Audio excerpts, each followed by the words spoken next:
Lena Carpenter had sorted 1,000 stacks of bills for her mother, but she had never touched an envelope this heavy. She didn't recognize it at first.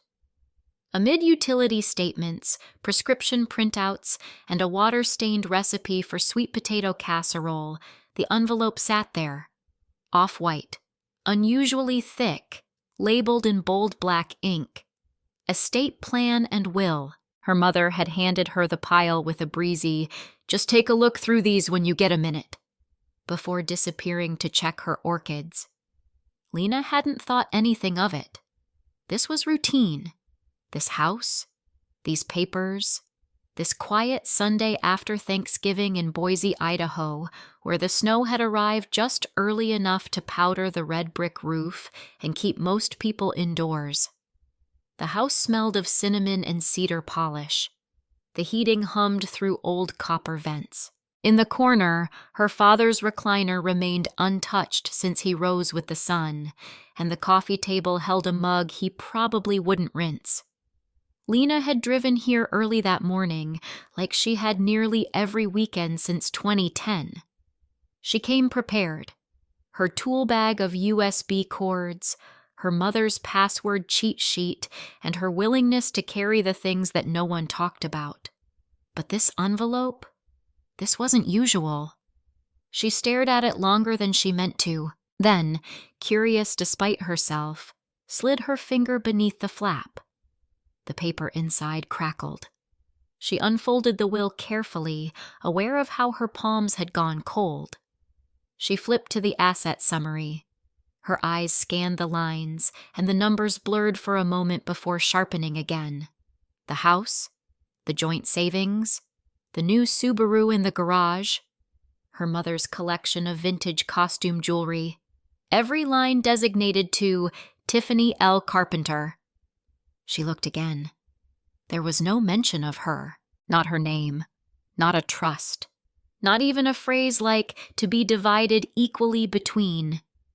There was one sentence near the top. "We love both our daughters dearly."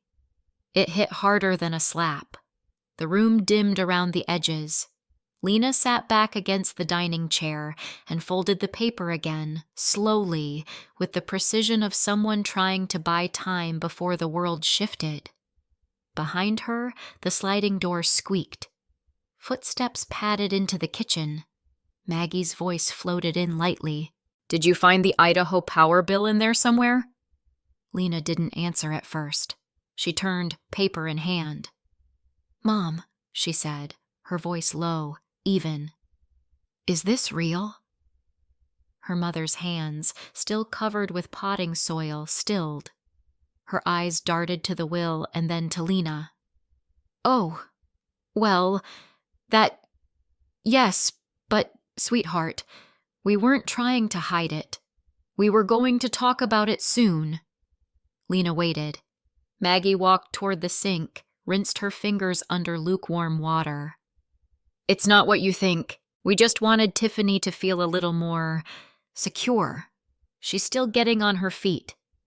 "She's 34, Lena said. "She hasn't kept a job longer than 4 months. She's moved 6 times in the past 2 years. You paid off her student loans and co-signed her last lease.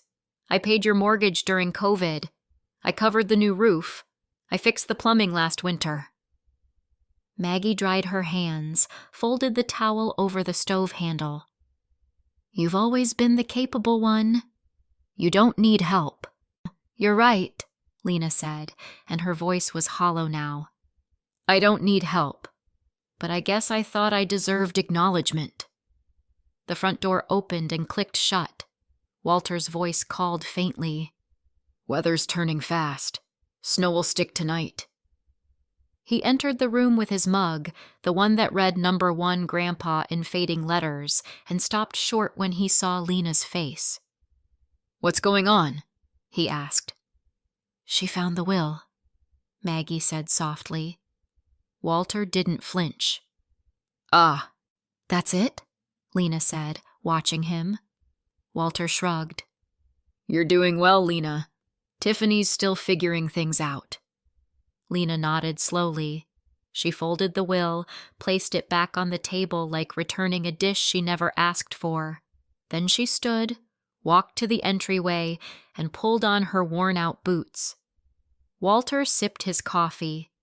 Maggie lingered near the sink, not moving, not saying anything else. Lena took her coat from the wall hook, the faded olive one with fraying seams and a small stitched repair at the shoulder, and slid her arms into it. Her keys jingled as she grabbed them from the bowl near the door. "Thanks for showing me where I stand." No one spoke. She opened the door. The wind met her with a dry rustle, sharp but not unkind. Snowflakes drifted lazily through the air, dotting her coat like ashes. She stepped out onto the path, boots crunching softly against the stone walkway. Snow landed softly on her worn coat, but her shoulders didn't flinch. 3 days later, the first text arrived. Not an apology, just a deadline. Lena was sitting at her kitchen table, a cup of lukewarm coffee beside her, flipping through a free community magazine she'd picked up at the library. The kind with real estate ads, recipes for cranberry scones, and smiling senior couples posing at last month's Rotary Club luncheon. The page crinkled in her hand when her phone buzzed. It was from her father. Short, direct. "Mortgages due. Can you send by Friday?" She stared at the message. No greeting. No, "Hope you're okay." Just the assumption, like clockwork, that she was still the bank behind the house. The apartment around her was quiet. A little too quiet. Her one bedroom overlooked an alley in downtown Boise, and the radiator knocked like it was clearing its throat before every sigh of heat. Lena leaned back in her chair. The curtains stirred slightly with the draft from the cracked window she hadn't gotten around to sealing. She didn't answer right away. She closed the magazine. She poured the rest of her coffee down the sink. Then she typed her reply. "Tiffany can handle it. She owns the house now." The 3 dots popped up almost immediately, but it wasn't her dad who replied next. It was her mother. "Sweetheart, let's not make this about legal lines. We just didn't want her to feel left out. You've always been so good with money." Then another message, this one from Tiffany, punctuated with a yawning face emoji. "Bailing on your family over a technicality? Classic." Lena blinked once, slowly. She opened her banking app and scrolled to the section with scheduled transfers. A few taps, and the mortgage payment set for Thursday vanished.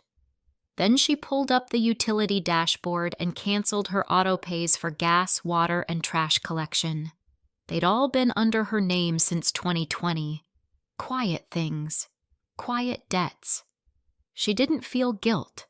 Just space. Later that afternoon, she bundled into her old olive coat and headed outside. The sidewalks were still slick from snow, crusted at the edges with slush that had started to freeze again. Down by the square, the local holiday market was in full swing. Strands of white lights dangled between booths selling candles, jams, and wooden ornaments.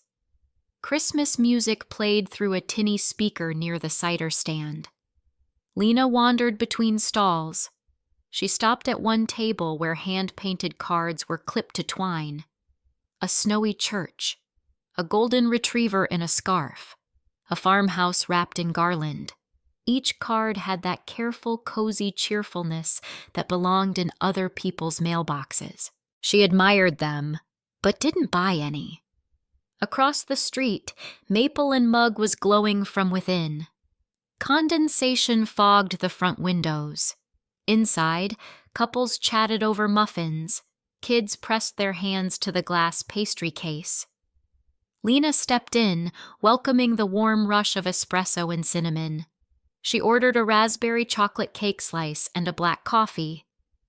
When the barista handed it over, Lena added a quiet thank you and left $1 in the tip jar. Then she took her usual spot, back corner, beneath the photo of the Snake River at dusk. The first bite was soft and dark and just sweet enough. She hadn't bought dessert for herself in a long time. It tasted like rebellion in miniature. That night, back in her apartment, her phone buzzed again. A push notification from her bank. Incoming transfer request, $2,900. Sender, M. Carpenter. There was no message, no explanation, just the number, as if her mother had clicked the request without a second thought. Lena declined. Less than a minute later, the phone rang. She let it ring 4 times.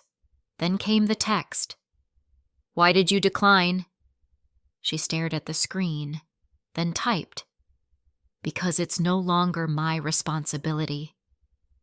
When silence failed, they switched tactics, rewriting Lena's life one Facebook post at a time. It started with a buzz on her phone while she sat tucked into her usual corner of maple and mug, sipping a gingerbread latte, watching snow dust the sidewalks outside. The cafe was warm and dim, strung with golden lights.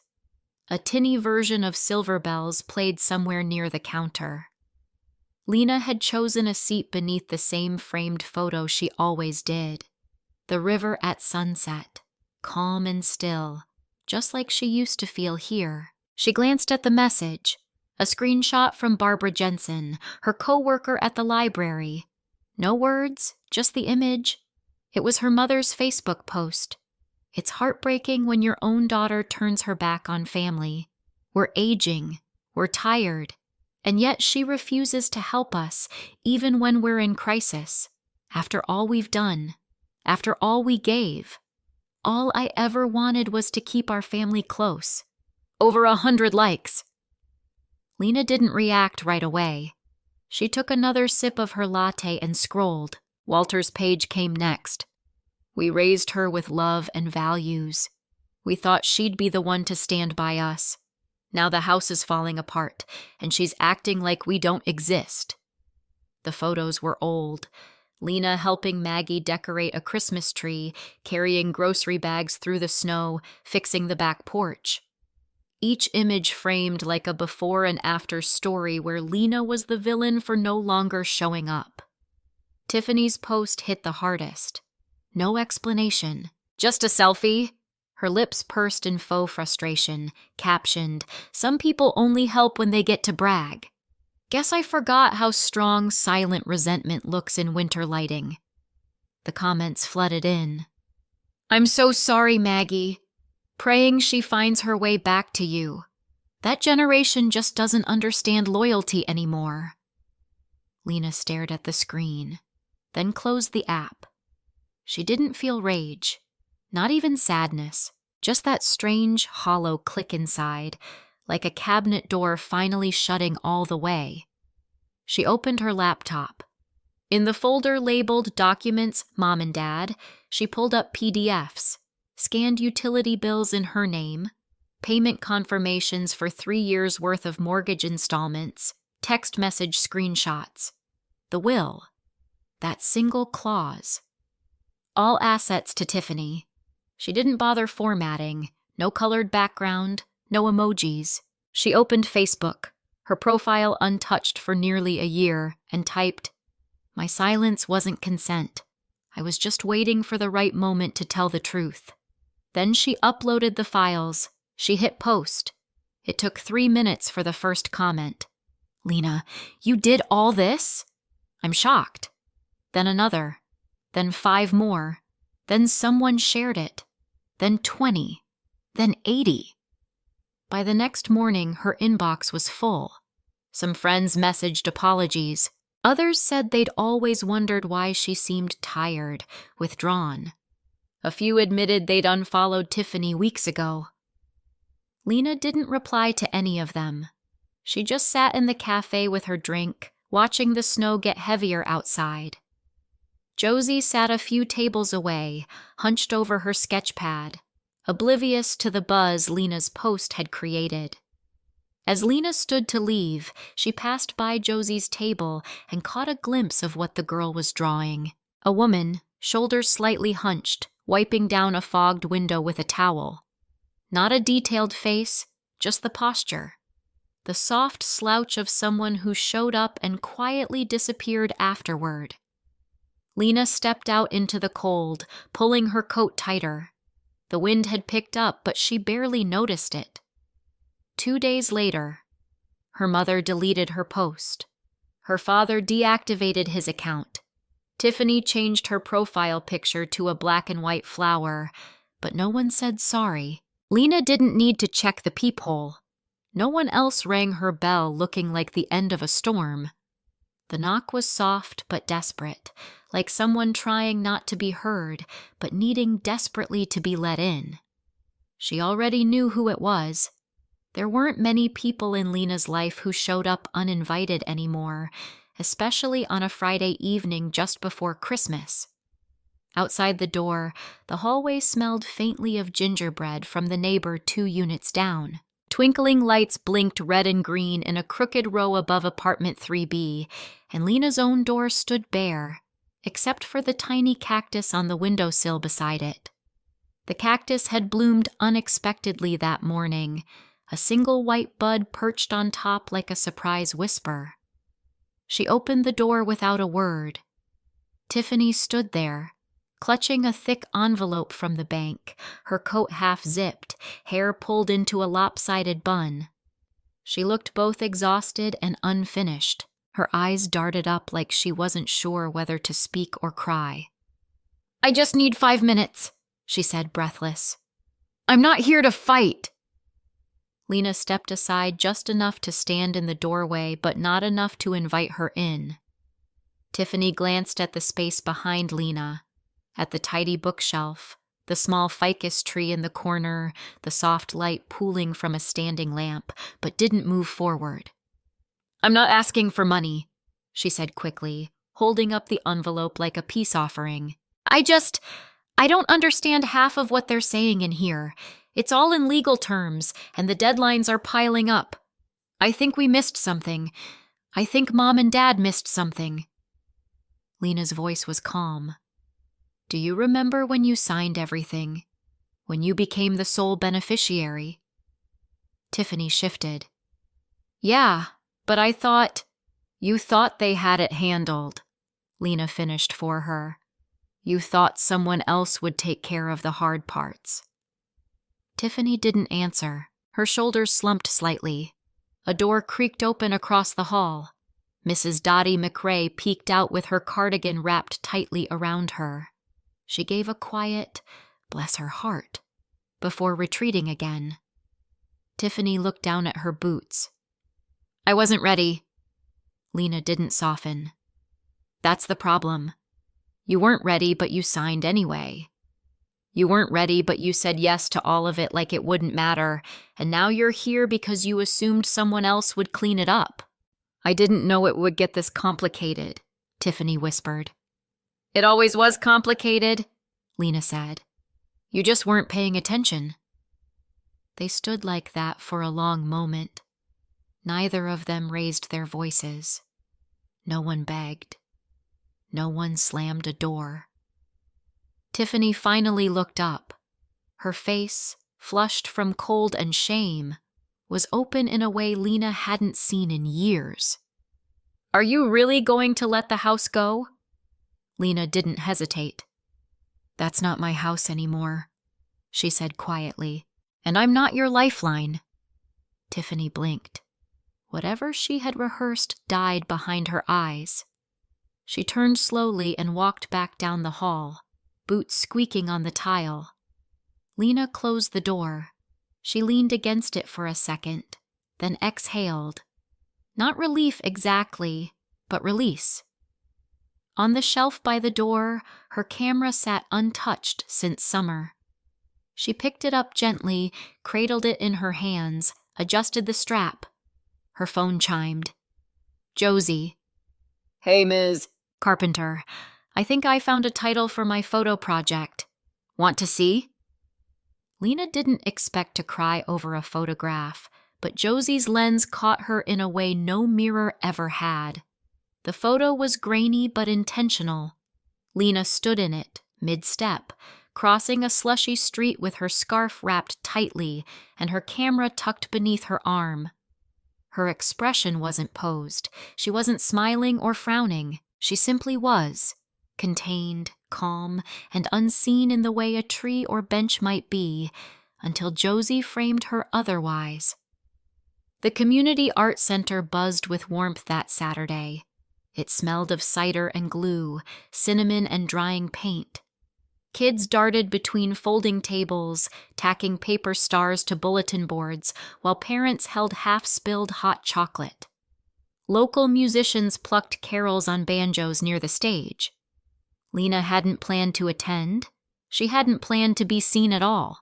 Barbara had nudged her gently with a, "You should really stop by," earlier that week, but hadn't explained further. And now here she was, wrapped in her olive coat, glancing nervously between easels and construction paper snowflakes. The exhibition was titled Through Young Eyes. She skimmed past the first few photos, sunsets, dogs, grandparents in fuzzy focus, before stopping short. The woman who sees quietly. It was Josie's display. 6 photos arranged in an arc. Lena wiping down a foggy cafe window. Lena reading on a bench near the courthouse. Lena picking up a dropped can at the grocery store. Each one subtle, mundane, beautiful. Josie stood a few feet away, twisting her mitten in her hands. She wore a thick blue sweater with frayed cuffs and boots too big for her ankles. "I didn't mean to make it weird," she said as Lena approached. I remembered the book you gave me this summer, the one with black and white portraits. I'd never looked at people that way before. I started carrying a camera after that." Lena didn't answer immediately. Her throat tightened. "I didn't realize you were watching me," she said softly. "You weren't watching anyone," Josie replied. "You just did things. Quiet things. I thought that was worth showing." Lena blinked fast. "You're talented." Josie's ears turned red. "Thanks." A small handwritten sign beneath the last photo read, "Inspired by the woman who made quiet look like strength." A tap on the shoulder pulled Lena away. Barbara beamed beside a woman in a puffer vest holding a clipboard. "This is her," Barb said. "This is Lena Carpenter." "Oh, wonderful," the woman said. "Josie said you were the one who got her started. Would you ever consider displaying something here yourself? We'd love to feature more adults in next quarter's theme." Lena hesitated. Barb leaned in. "Or you could start smaller. Maple and Mug is doing their winter community wall again. 3 photos, any size." Lena nodded slowly. That night, she stayed up late scrolling through the old digital folders on her laptop. Most were from years ago. Landscapes, libraries, hands holding tools. She picked 3. A half-open door, light just beyond the crack. A hand holding a steaming mug. A house with cracked siding and a single glowing window. She sent them off the next morning, without explanation. On Monday, the art center sent her home with a plastic-wrapped box tied in twine. A dozen sugar cookies shaped like cameras. A note inside read, "Thanks for teaching us how to see." The day after that, a text popped up from Tommy Gleason. "Lena, they just dropped the house again. $310K. Word is, Tiffany's moved back in with your folks." Silence didn't scare Lena anymore. It felt earned. The envelope came on a Wednesday morning, plain, no return address, but the handwriting on the front made her pause. Looped letters with soft curves, written in the same hand that had once labeled her lunch bags and birthday cards. It had been a long time since she'd seen her mother's handwriting. Inside was a single sheet of lined paper. No dramatics, no guilt. Just ink that looked a little shaky in places. "Lena, I don't know if this will make a difference.